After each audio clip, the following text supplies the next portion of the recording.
por trazermos, por criarmos um ambiente onde nós estivermos, para que a glória de Deus se manifeste. O Senhor está aqui, o Senhor está em todos os lugares, mas a sua presença com a sua glória, nem sempre.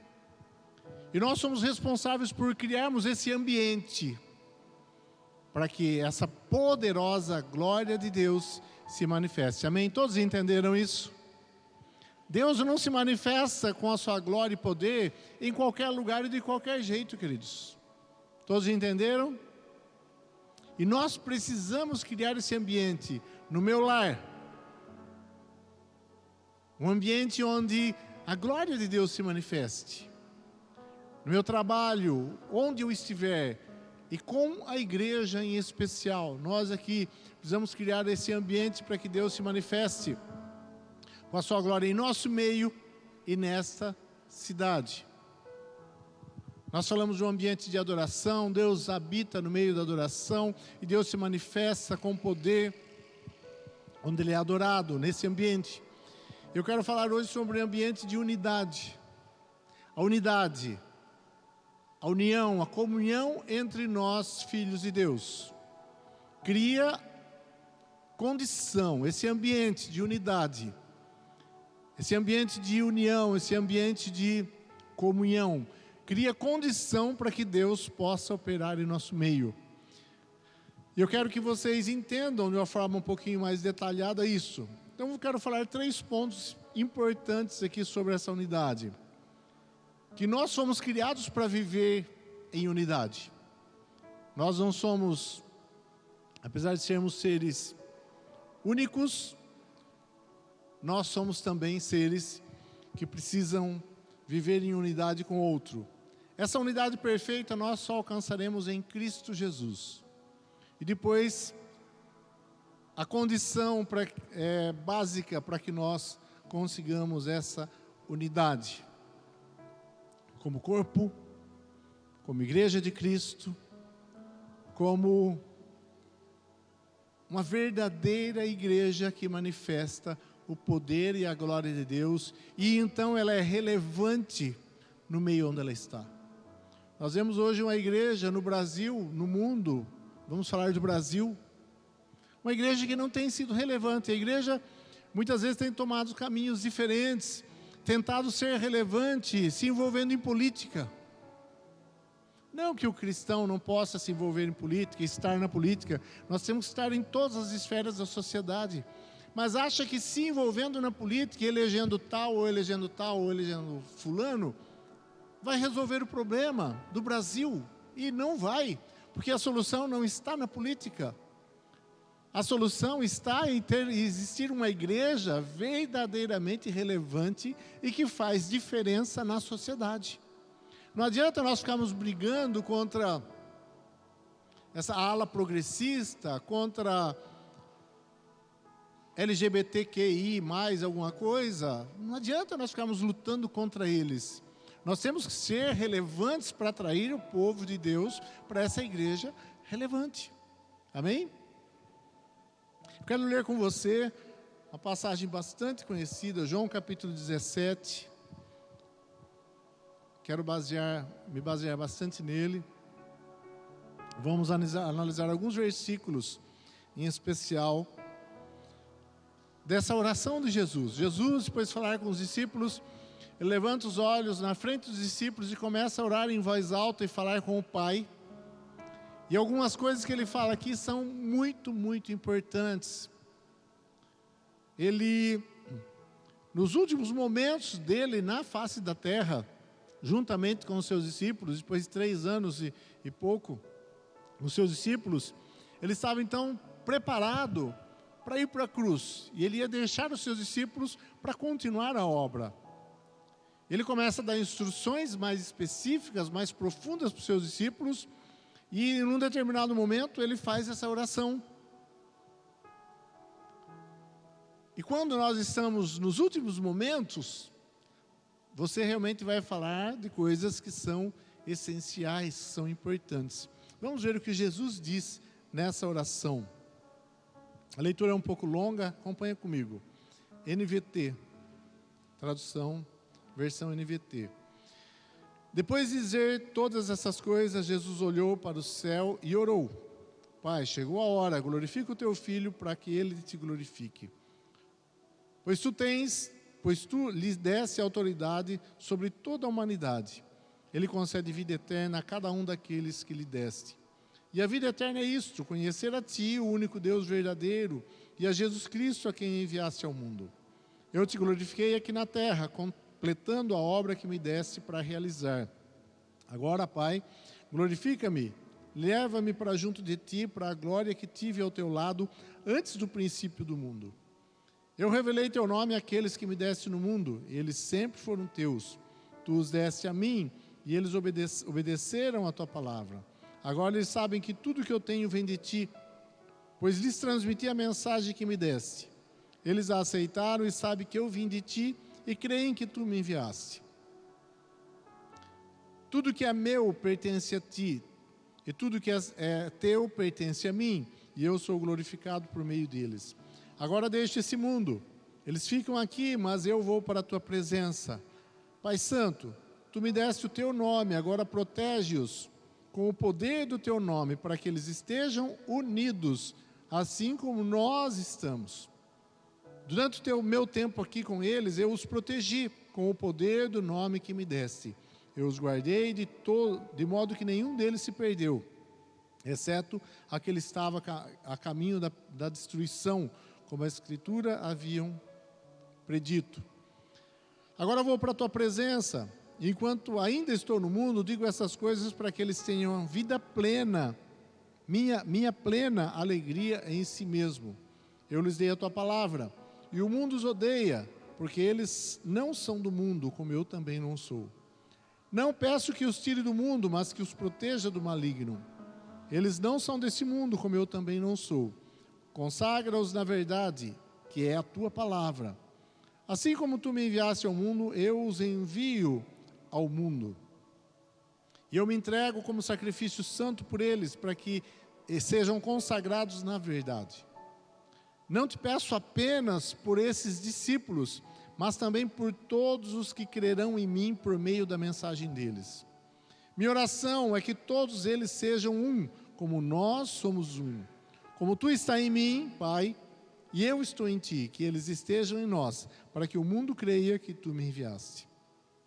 Eu dei a eles a glória que tu me deste, para que sejam um como nós somos um. Eu estou neles e tu está em mim, que eles experimentem unidade perfeita, para que todo mundo saiba que tu me enviaste e que os ama tanto quanto me amas. Pai, quero que o que me deste sejam comigo onde eu estou. Então eles verão toda a minha glória que me deste, porque me amaste antes mesmo do princípio do mundo. Pai justo, o mundo não te conhece, mas eu te conheço. E esses discípulos sabem que tu me enviaste. Eu revelei o teu nome a eles e continuarei a fazê-lo. Então, teu amor por mim estará neles e eu estarei neles. Nós vemos assim aqui, de uma forma muito profunda, intensa e contundente, Jesus falando ao Pai, orando também por nós, a respeito de nós sermos um. A respeito de nós vivermos como um só, e não de uma forma individualista. Nós somos criados assim. A verdade é que Deus é assim. Quando nós vemos lá em Gênesis capítulo 2, versículo 18, o Senhor Deus disse: não é bom que o homem esteja sozinho, farei alguém que o ajude e o complete. Deus, esse poderoso Deus que nos criou a sua própria imagem e semelhança, é um só Deus. É um só Deus, nós cremos um só Deus, mas que também são três pessoas em um só, em uma unidade, em uma comunhão, em uma unidade tão perfeita. São três pessoas, três seres, não são três maneiras de Deus se manifestar. A palavra de Deus é bem clara, Não é um Deus que se manifesta uma hora de um jeito, outra hora de outro, outra hora de outro. Não, são três pessoas distintas, mas que se unem, têm uma comunhão e uma união tão perfeita que se torna um só Deus. Nós não entendemos plenamente isso ainda, e por mais que nós venhamos estudar e ler e ouvir tantos que já estudaram tão profundamente esse tema, sempre vai ficar algo dentro de nós que nós não entendemos plenamente. Nós vemos assim muitas explicações e exemplos sobre isso. Como que se explica um Deus trino que é um só, mas nada convence e nada consegue realmente mostrar com perfeição aquilo que é na realidade. E isso é normal que eu e você não entendamos muitas coisas da Bíblia, queridos. Vamos deixar uma coisa bem clara aqui. É normal que você não entenda, que eu não entenda um monte de coisa, porque não nos foi revelado. E se nós, eu e você, tivéssemos capacidade de entender todos esses mistérios, então nós seríamos Deus. Você está entendendo? Nós não entendemos porque nós não somos Deus. Deus sabe de todas as coisas. Ele tem a condição e a capacidade de entender tudo. Nós não. Então é esse mistério, né, que não conseguimos explicar de uma forma plena. Ele existe. É um Deus que na verdade é uma família. Pai, Filho e Espírito Santo. Então Deus tem dentro de si essa essência de família. Três pessoas que se unem tão perfeitamente, que se tornam um. E Deus nos criou a sua própria imagem e semelhança. Então teve um momento, olha que interessante. O Senhor disse, não é bom que o homem esteja sozinho. Vou fazer alguém que o ajude e o complete. Mas o homem estava sozinho no Éden, no paraíso, no Éden. O homem estava sozinho? Não. Deus estava lá. E você quer uma presença melhor do que a de Deus, conversando todos os dias e discipulando o homem? Tem uma presença melhor? Responda para mim. Tem uma presença melhor do que Deus, conversando com o homem todos os dias? Não tem. Só que apesar de Deus estar com ele todos os dias, conversar com ele, ele disse, não está bom. Não está legal esse negócio. Eu preciso dar prosseguimento ao meu plano e à minha obra. Então ele fez essas coisas, esses seres, né, maravilhosos, que são as mulheres, que nos completam. Amém, mulheres? Que nos completam. Ele fez, e eu sempre falo isso nos casamentos, para mostrar, para fazer com que o homem também dependesse de alguém além de Deus, de outro ser humano. Então nós, homens, levanta a mão os homens aqui. Você que é casado, você depende das mulheres, você depende delas, você precisa delas. Você não é autossuficiente, ela é outra parte sua. E se você não tem uma conexão muito boa com ela, você está perdendo e perdendo muito. Porque foi assim que Deus fez. Nós precisamos delas, como elas precisam de nós também. É uma interdependência. Isso se extrapola para muito além do casamento. Na verdade, não estava bom porque o homem estava só. Ele precisava então de uma família. Aí então Deus criou a mulher e criou uma família. Nós precisamos da família.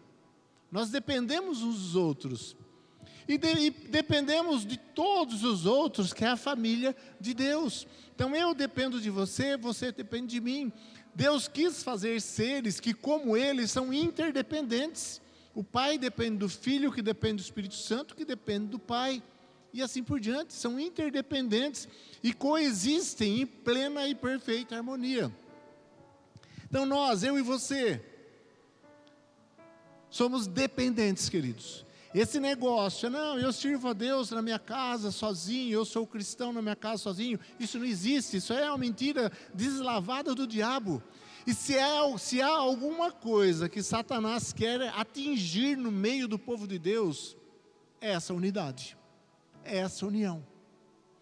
E enquanto não houver uma unidade perfeita, Deus não consegue fazer aquilo que Ele deseja fazer. Então, quanto maior for a nossa unidade aqui como igreja, maior é o poder de Deus revelado através de nós. E assim, nós dependemos uns dos outros. Nesses tempos difíceis, né? Nós vivemos uma guerra. Cada um de vocês vive uma guerra, eu sei, não é assim? Constante. Quem está vivendo uma guerra aqui, levanta a mão. Todos nós.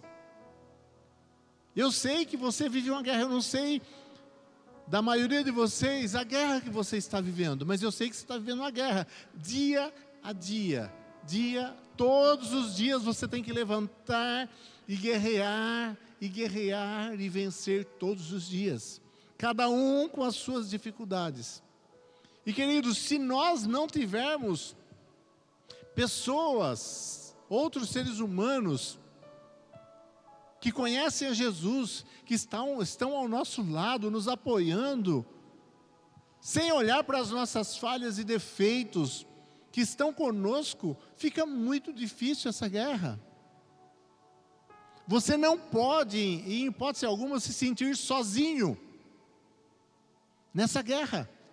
A batalha que você está batalhando, a guerra que você está guerreando, você tem que saber, você tem que sentir, você tem que vivê-la do lado de outro irmão, do lado de outra pessoa que está disposta ali a guerrear junto com você, mesmo que ele não consiga fazer nada, mas ele está ali do seu lado, ó, eu estou com você, você não está sozinho. Isso é importante ou não é? Vocês podem responder quando eu perguntar, tá? Isso é importante ou não é? Para você isso é importante? Não estar só? É muito importante, é essencial. Fica muito difícil a guerra quando nós estamos sós. Então Deus nos fez assim. Isso quebra o nosso orgulho. Eu não preciso de ninguém, eu sou autossuficiente, eu sou independente. Não existe. Não existe igreja independente, não existe um cristão que ele pode dizer, não, eu sou um cristão de verdade, mas sou independente, eu sirvo a Deus na minha casa. Isso não existe, a conversa é fiada. Qual foi o primeiro pecado do homem? A declaração da independência dele de Deus. Ele se declarou independente, não, agora então eu vou ser como Deus, e não vou viver mais sobre a tutela de Deus, e vou fazer o que eu quero. Esse foi o grande pecado, o primeiro pecado. Foi isso que quebrou a conexão entre o homem e Deus. E hoje, Satanás fez isso. Satanás fez isso, né, convencendo o homem a agir dessa forma. Como ele também tinha agido. Ele declarou a independência de Deus. Não, eu não preciso mais de você. Eu sou maior que você e vou ser adorado como você. E hoje não é isso que ele faz no mundo? Dizendo às pessoas, o mais importante é você. Siga o seu coração. O importante é ser feliz. Não é isso que você ouve? Essas lindas palavras, que na verdade são palavras demoníacas. O importante é ser feliz. Como se você viver fazendo as suas próprias vontades, sem pensar no seu próximo, trouxesse realmente verdadeira alegria. Verdadeira alegria vai existir, verdadeira, profunda e real alegria e prazer e felicidade vai existir quando você estiver interligado com o outro. Mas isso é lógico que tem o seu preço. Então não vamos viver, eu convido você a não viver dessa forma individualista. Você continua sendo um ser com a sua individualidade. Ninguém tira a sua individualidade. Eu não estou falando aqui de uniformidade. todo mundo igualzinho, igual um exército vestido, todo mundo igualzinho, cabelo igual, tudo igual, falando igual. Não é isso que eu estou falando. Porque a sua individualidade, ele é muito especial. Você é um ser único. Não existe hoje, não existiu no passado e nunca existirá no futuro, nem em toda a eternidade, um ser como você. Já parou para pensar nisso? Você é único e exclusivo. Não tem ninguém como você. Por mais que você possa, aí, com o tempo, achar alguém que tenha a fisionomia parecida com a sua, mas ele não viveu a mesma história. Sua história é única. Ele não viveu as mesmas experiências, suas experiências são únicas. E criaram em você um ser totalmente único. Em todo esse enorme universo, não existe uma pessoa exatamente como você. Agora, Deus não quer tirar isso de você. Deus não quer uniformidade. Todo mundo vai entrar numa caixinha, agora vai ficar todo mundo quadradinho, todo mundo da mesma cor. Não, essa individualidade sua, ela é muito especial e importante para Deus. Mas nessa individualidade nós precisamos nos encaixar e perfeitamente nos encaixando para nos tornarmos um só. Eu preciso que você seja diferente. Às vezes eu falo, e às vezes eu já pensei, né? Se todo mundo fosse idêntico a mim, amados, não seria bom. Um só já basta. Um só já é suficiente. Já pensou se todo mundo fosse idêntico a você? Você é uma pessoa muito especial. Mas se todos fossem igual a você, não teria graça. Porque tem graça, e é bonito, e é especial, justamente porque é diferente. Eu me dou muito bem com a Flávia, minha esposa. Mas, amados, ela é o oposto de mim, em quase tudo. A não ser nosso amor pelo Senhor, em quase tudo ela é o oposto. Mas eu preciso de alguém que seja o oposto, senão eu não cresço, senão eu não amadureço, senão eu não evoluo, senão eu não melhoro. Então, Deus, Ele não quer roubar a sua individualidade, mas Ele não quer que você seja uma pessoa individualista, o eu. Deus não pensa eu, quando Ele olha para nós, Ele pensa nós. Tem um livro muito bom que fala sobre isso, do Douglas Gonçalves, eu recomendo, Sou Nós, o nome do livro, muito bom, fácil de ler, gostoso de ler, recomendo que você leia ele. Deus não olha para nós como um ser individual, apesar da nossa individualidade, Ele olha para nós também, e de uma forma muito especial, como uma coletividade, como igreja, como corpo. Então é muito importante que nós entendamos isso. Viver em comunidade, viver em comunhão com os irmãos, estarmos inseridos, pertencermos a algo, você pertencer ao corpo, isso é essencial. E você é diferente justamente porque cada um de nós temos uma função diferente e específica dentro desse corpo. Amém? Quantos estão entendendo, diga amém. Então você é alguém muito especial e único, que Deus te chamou para fazer parte de um corpo muito maior. E a sua atuação, a sua colaboração, a sua função nesse corpo é essencial. Amém? Mas precisa de que haja essa unidade. Como nós conseguimos essa unidade? Então nós vamos lá para o versículo 20 do capítulo que nós lemos. Olha como Jesus começa aqui, em todo o capítulo ele está falando sobre unidade, mas a partir do versículo 20 é bem específico. Ele diz assim: não te peço apenas por estes discípulos, mas também por todos os que crerão em mim, por meio da mensagem deles. Você creu em Cristo? Quem creu em Cristo? Por meio dessa mensagem, da palavra de Deus? Então Jesus, há quase 2000 anos atrás, no tempo que ele fez essa oração, perto da sua morte, 33 anos, então quase 2.000 anos atrás, ele orou por mim. Ele orou por você. O próprio Jesus, o próprio Deus, orou por nós. E qual foi assim, eu creio que toda a oração dele, né, do capítulo 17, foi para nós, toda a oração. Mas um ponto especial que ele salienta é justamente isso. Olha, não peço apenas por esses discípulos, mas por todos os que crerão em mim por meio da mensagem deles. E minha oração é que eles sejam um, como nós somos um, como tu estás em mim, Pai, e eu estou em ti, que eles estejam em nós, para que o mundo creia que tu me enviaste. Então, qual foi a oração de Jesus? Qual foi a oração? Que todos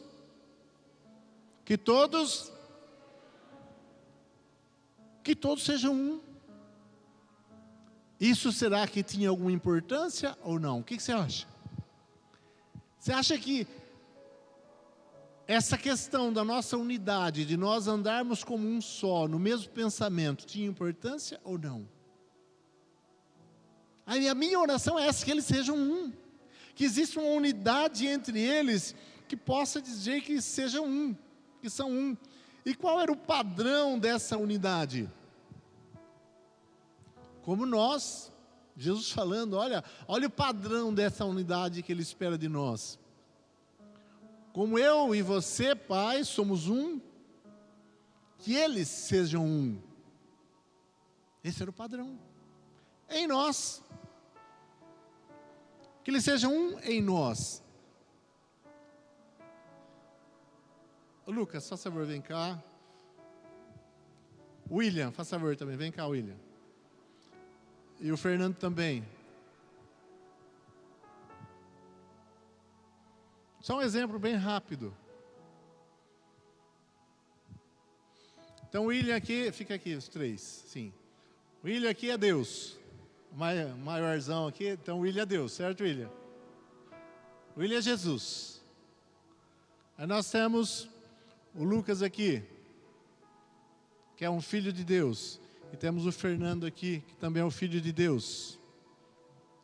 Aí então, esse filho de Deus se une a Jesus. E esse filho de Deus se une a Jesus. Aí então, esse é o padrão. Aí então eles dois podem viver como um. Você entende? Esse é o padrão. Aí que nós conseguimos o padrão perfeito. Jesus, um discípulo, outro filho, outro filho, que se unem porque estão unidos a Jesus. Pode sentar. Obrigado. Nós só conseguimos essa unidade onde? Em Cristo. Essa perfeita unidade nós só vamos conseguir em Cristo, porque todas as coisas elas fluem para Jesus. Todas as coisas fluem para o ponto central que é Jesus. Jesus está perfeitamente ligado com o Pai. Eu me ligo a Jesus. O outro, você se liga a Jesus. Então eu consigo me ligar a você. A nossa ligação, a nossa unidade, ela acontece em Cristo. Nós todos estamos em Cristo. E ali então há a perfeita unidade. E com que propósito, queridos? Para que o mundo creia.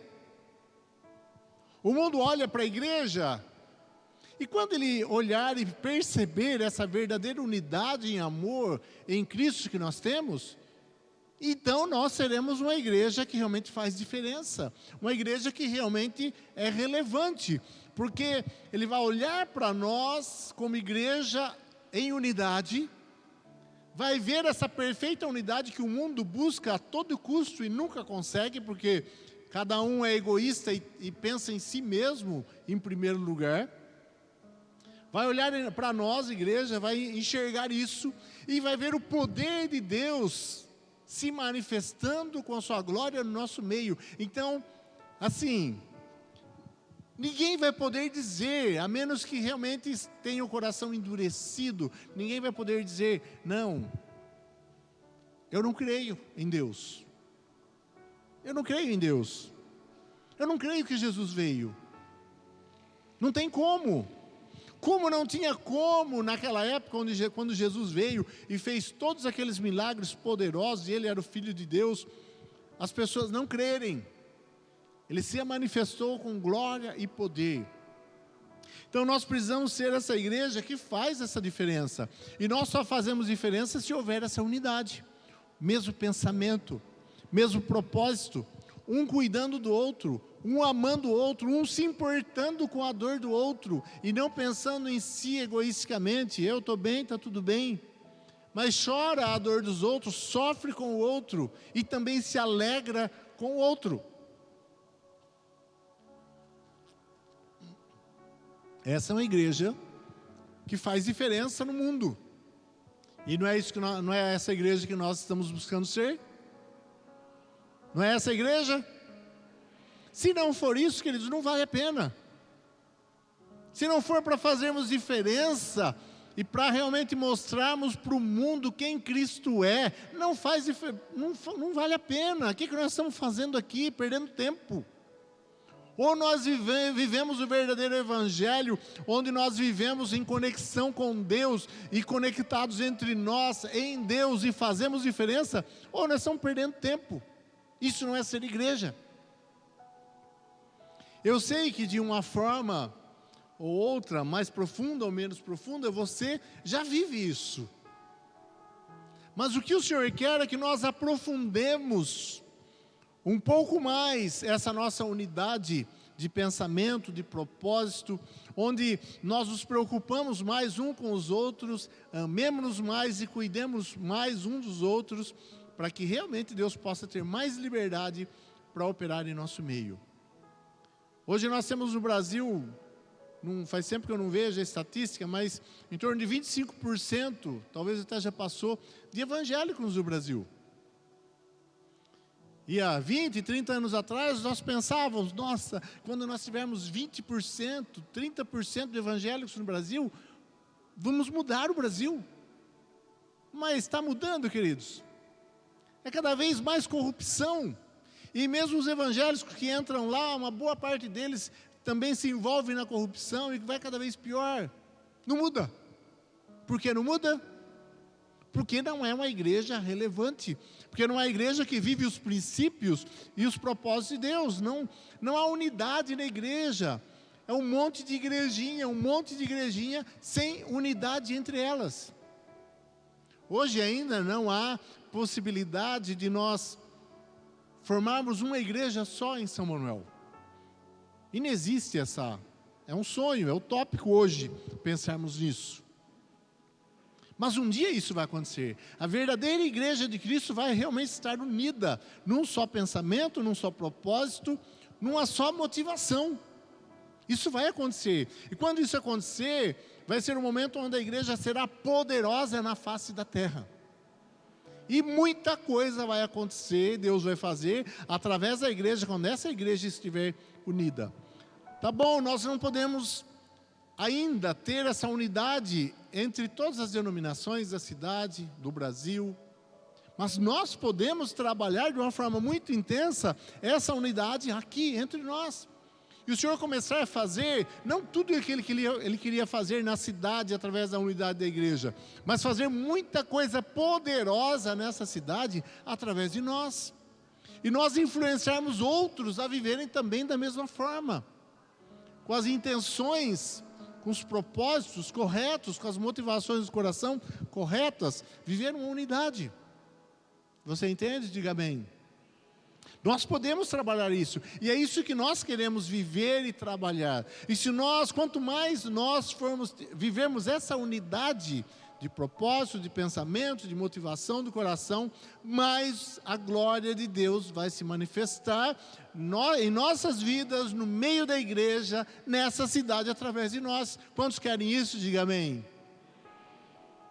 Nós sonhamos com isso. Você sonha com isso? Diga amém. É isso. Então sonhamos junto, o mesmo propósito.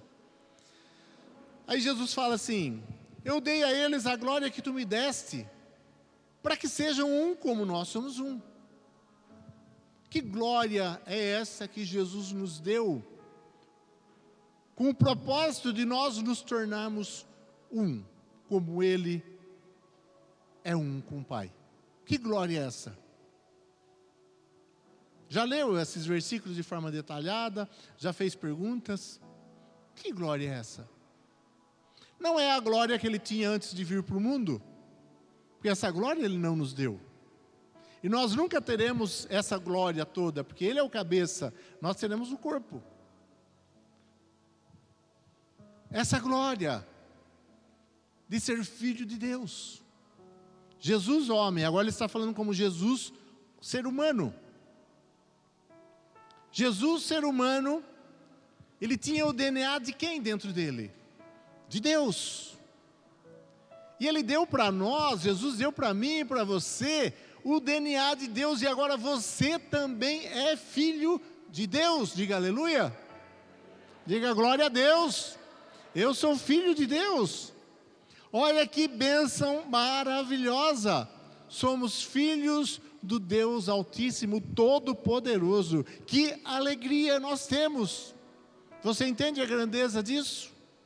Já parou para meditar que você é filho do Deus Altíssimo, Poderoso, que criou todo o universo, todo o céu, a terra e tudo que nele há? Você é filho dele. E essa glória Ele deu para nós.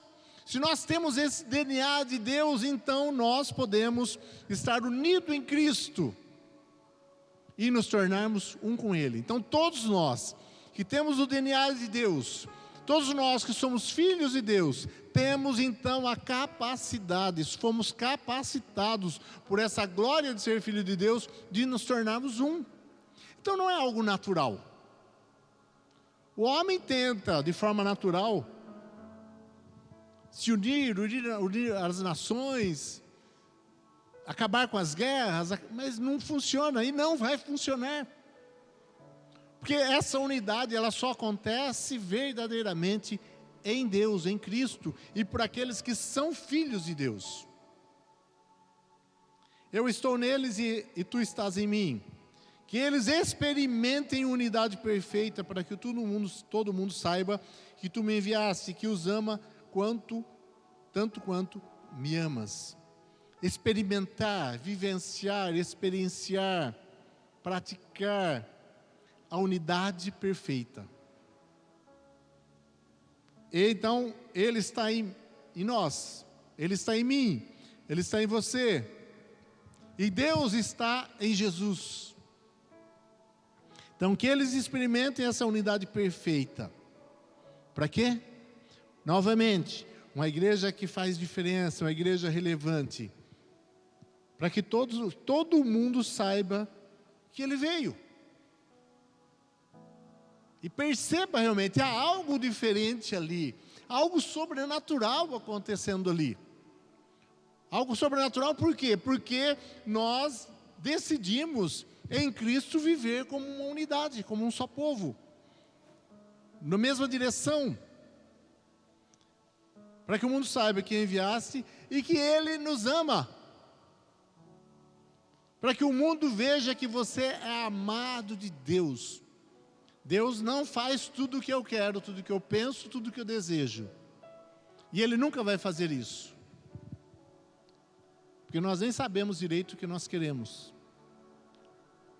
Mas Ele nos trata como filhos de forma diferenciada do mundo, e o mundo pode enxergar, se nós vivemos essa unidade, que Deus realmente nos ama, que nós somos especiais, que nós somos de Deus, que nós somos diferentes. Amém? Então essa unidade dentro do corpo de Cristo faz toda a diferença. E nós precisamos buscar intencionalmente viver isso. E qual é o segredo? Como é que nós vamos viver isso? Para terminar, há a necessidade de renúncia. Jesus dizia a todos: se alguém quer vir após mim, negue-se a si mesmo dia a dia e tome a sua cruz e siga-me. Pois quem quiser salvar a sua vida, perderá, e quem perder a sua vida por minha causa, esse a salvará. Lucas 9, 23, 24. Jesus renunciou, queridos. Renunciou à sua glória nos céus, renunciou a fazer a sua vontade de homem na terra, porque ele também tinha vontade de todo ser humano. Ele tinha vontades, foi tentado, renunciou a todas essas coisas para fazer a vontade do Pai, para ser um com o Pai e para ser um conosco. Então, se há em seu coração o desejo de viver essa unidade e trazer a glória de Deus para o nosso meio, para a sua vida, então precisa haver no seu coração, em primeiro lugar, a disposição de renunciar às suas vontades, o seu querer, os seus próprios sonhos egoístas. Tudo que é egoísta em nós, queridos, todo o nosso egoísmo vai nos levar ao pecado. A base de todo o pecado é o nosso egocentrismo, é o nosso egoísmo. Então, a solução é sempre o quê? Olhar para a cruz de Cristo. Olha para a cruz. Lá, Jesus entregou tudo, a sua vida, fez a vontade do Pai. E para lá também que nós temos que ir. Quando eu estiver disposto a crucificar a minha carne, não fazer mais a minha vontade, mas fazer tudo aquilo que abençoa o meu irmão, e não a minha vontade, aí então eu vou estar trabalhando efetivamente para essa unidade. Eu olho para o meu irmão, eu vejo um monte de defeito nele. Se você olha para mim, vê um monte de defeito em mim. E todos nós temos, um monte de defeitos, um monte de falhas. Independente dessas falhas, jogamos fora essas falhas e nós nos unimos a esse irmão, não olhando para as fraquezas e falhas dele, não importa quais sejam, e nós decidimos nos tornar um com ele. Mesmo aquele irmão que faz coisas que te desagrada, você se une a ele. Você é filho de Deus, eu também sou filho de Deus, estamos em Cristo. Então, eu renuncio todas as minhas vontades, aquilo que você faz que não me agrada, eu jogo fora. O que importa não sou eu e aquilo que agrada o meu coração, mas aquilo que abençoa você. É esse o coração. Esse é o coração que deve existir em mim e em você, de renúncia, para que possa existir essa unidade. Eu quero convidar você a trabalhar isso em você. E essa renúncia só vai existir de verdade em Cristo. Quanto mais eu conheço a Cristo, quanto mais eu olho para a cruz, mais eu olho para o sacrifício de Cristo e tento imitar o seu sacrifício, mais eu vou me tornar essa pessoa que renuncia aos meus desejos, meus prazeres, as minhas vontades em prol do outro. Sem isso, não há unidade verdadeira. Quero convidar você a colocar-se em pé.